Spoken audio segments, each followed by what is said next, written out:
Marceline adore les histoires. Dans sa chambre, il y a des centaines de livres.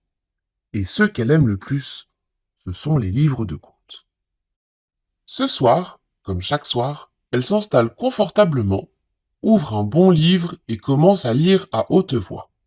Il était une fois une fillette qu'on appelait le petit chaperon rouge.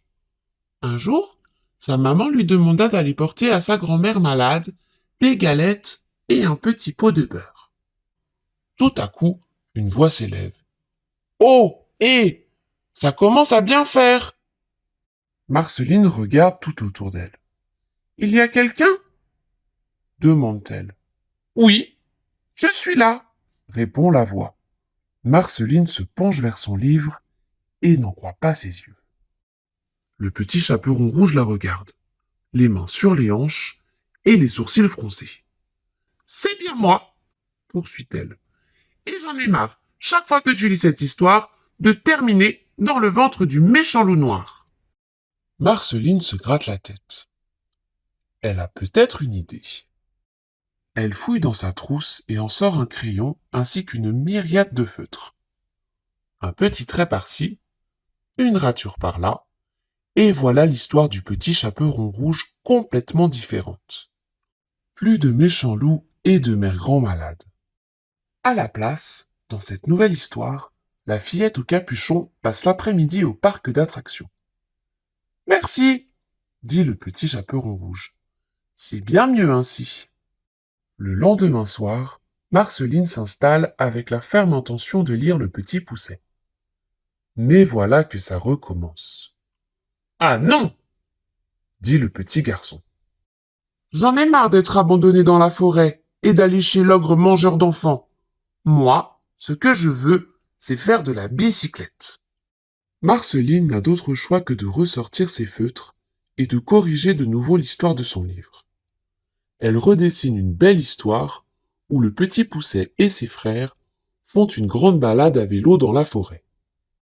Soudain, depuis son étagère à livres, des voix retentissent, s'entremêlent et se mélangent. Tous les gentils personnages de ses contes favoris demandent à vivre de nouvelles aventures. Les trois petits cochons ne veulent pas qu'on détruise leur maison. Boucle d'Or n'a pas l'intention de mettre un pied chez les ours. Cendrillon ne veut plus faire la moindre corvée. Marceline est bien embêtée. Elle ne va tout de même pas barbouiller tous ses livres préférés. Elle a soudain une idée. Elle sort du tiroir de son bureau un cahier neuf. À l'aide de ses feutres, elle écrit, invente et dessine. Toute la soirée. Ça y est, j'ai terminé, s'écrie-t-elle. Vous êtes prêts? Elle commence la lecture de la jolie histoire qu'elle vient d'inventer. Tous ses personnages favoris sont réunis. Le petit chaperon rouge joue à cache-cache avec les trois petits cochons. Le petit Pousset fait une grande partie de bowling et Cendrillon et Boucle d'Or jouent aux cow-boys et aux indiens. À la fin, tous se rassemblent pour un formidable goûter. Les héros des contes sont satisfaits. Quelle belle soirée ils viennent de passer! C'est alors que des grognements se font entendre depuis le fond de la chambre. Marceline s'approche et découvre des personnages tristes et éplorés. Il y a le grand méchant loup, une sorcière au nez pointu, trois ours mal léchés, un ogre et plein d'autres personnages de ses contes préférés. Et nous? Demande-t-il. Dans chacune de nos histoires, nous étions bien utiles. Marceline a compris.